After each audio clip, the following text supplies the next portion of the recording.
So, like Selena said, my name's Chef Warren Caterson, and I'm author of Table for Two, the cookbook for couples. It was one of the top 100 cookbooks in America. It's got 235 recipes, all scaled down for 2 people, so it's a minimum of leftovers. You can get all the ingredients in a regular grocery store, like Publix or Winn-Dixie. I don't have anything exotic or anything cute. Because if you're like me, I don't like to open a recipe that calls for something like a tablespoon of freeze-dried juniper berries. And you're like, what the heck? You got to run all over town looking for it. You finally find it out in Winter Park somewhere in a specialty store. You get it home, you open up the bag, you take the tablespoon you need for that dish and plop it in the pan. What do you do with the rest of the bag? Well, you put a twist tie around it, you put it up in your cupboard till you use it again, which is never. It just kind of sits up there, okay? Nothing like that. It's all real food, nothing really processed, and you can pretty much make everything in under an hour, most under half an hour. In fact, the dish I'm going to make for you here tonight is going to be about 10 minutes from start to finish. So, but I'm not making here tonight. I'm going to make the pan-seared tuna, okay? But it's going to taste so good you may want to say it twice anyway. So we'll call it tuna, okay? That's what I'm going to make tonight. Let me go ahead and chop up my parsley. Now remember what I told you about using a really sharp knife? Okay, let me finish chopping this up. Now we're going to make this pan-seared tuna.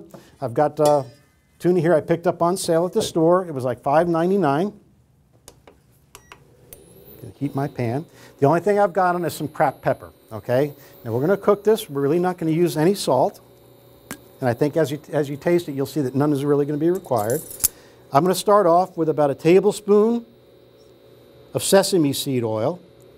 Now I rarely ever cook with sesame seed oil, but I want this flavor to come through. If I'm just sauteing, onions, or if I'm just sauteing vegetables or chicken breast, I don't use a flavored oil. I'll use regular olive oil. I don't use extra virgin, it's too expensive, okay? I just use regular olive oil. It's a lot less expensive and just as healthy. Or even canola oil is another inexpensive neutral oil that's pretty good for you. Okay, but because I want the flavor of this to come through, I'm going to use the sesame seed oil, just about a tablespoon, and just heat this up a little bit. Now let me ask you this while I'm doing this. How many of you, when you're making fish or chicken, particularly if it's coated, when you put it in the pan and you go to flip it, it seems like half the fish or the chicken and the coating's left in the bottom of the pan? Anybody have a problem with that except me? Okay, we're going to address that a little bit, okay? Here's how I want you to do it, okay? What I want you to do is I want you to heat your pan first. Okay, heat your pan, get it warm, okay, take a couple minutes, then add your oil, and right after you add your oil, I want you to add your food, okay, like right after you had it. So, hot pan, cool oil, food won't stick, okay? Now, if you let your oil heat there for a while, the longer that oil heats, the more viscous or sticky it gets. So the longer your oil sits in the pan, and it's kind of counterintuitive because we're like, oh, I'm just going to let this oil really heat up, and then I'm going to go ahead and add my... No, you want a hot pan, room temperature oil, then immediately add your food, okay? And you'll find your food sticking a lot less that way. So that's what I'm doing here. Just let this heat for a minute. That's why I took it off, because I don't want it to get too hot. And these are beautiful tuna steaks, okay? Just going to put that in. Now the nice thing about cooking tuna is you can watch it cook as you go along. So it's almost impossible to overheat or overcook when you're cooking tuna. Because when it goes in, it kind of goes in as this purple, pinkish. As it cooks, it'll start to turn white. Okay, and you can actually watch it start to turn white. So how you want to cook your tuna, because we want to eat it medium rare, is when that white line gets up about 1/4 of an inch, not 1/4 of the way up, you know it's time to flip it. You flip your tuna over, cook it 1/4 of the way up on the other side, then you know it's done. You take it off the heat, okay? It'll continue to cook a little bit on the plate. That's the nice thing. You can kind of watch it cook as you go along. I'm going to show you this in a minute as it comes up. So that way your tuna comes out perfect every time. It comes out so good it almost tastes like steak, except it's healthier for you. Now there's some fish that you can't watch it cook like that. And so here's a method that really is pretty much foolproof too. It's called the Canadian cooking theory. Okay, this is something the Canadians came up with. They're big fish eaters, and it's a way to cook any fish, any way, any time. What you need to do is measure your fish at its thickest point, okay, and then cook it 10 minutes per inch. So if your fillet or if your fish at the thickest point is 1 inch thick, how long do you cook that fish? 10 minutes. Okay, it could be 5 minutes one side, 5 minutes the other, but about 10 minutes. If it's 1/2 inch, how long do you cook it? 5 minutes. 3/4 of an inch, maybe 7 or 8. Okay.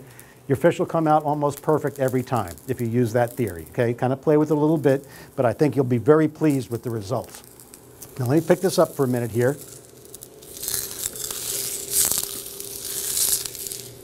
You kind of see the white band that's coming up here, so we're just going to continue to cook this. Now you see it didn't stick at all because I put my fish in right after the oil heated, so it's good to go. And once you add your meat in there, you don't want to fool with it for a couple minutes, okay? Let that sear do on the bottom. Don't be in the habit of putting in steak or chicken and put it right in and say, well, I got to start moving this thing around.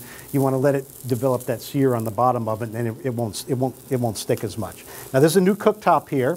I had to go to this infrared thing, this induction cooktop, because a lot of places I go to now won't allow a live flame anymore. So this is like only the third time I've used it.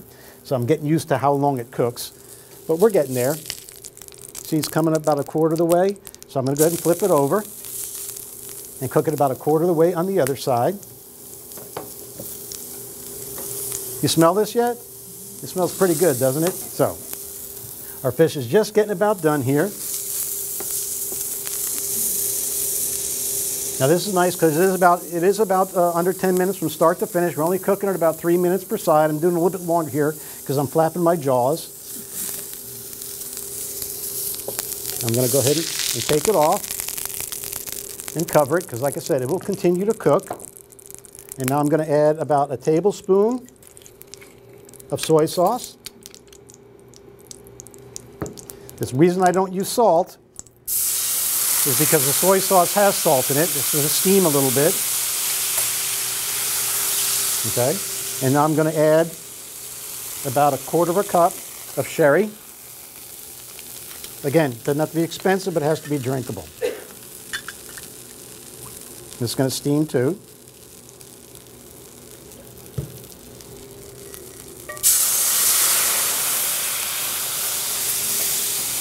Now what I want to do is just kind of scrape up the brown on the bottom of the pan. And you do this whether you're cooking steak or chicken or anything. It makes a nice sauce. And then we'll go ahead and just pour this sauce over our tuna.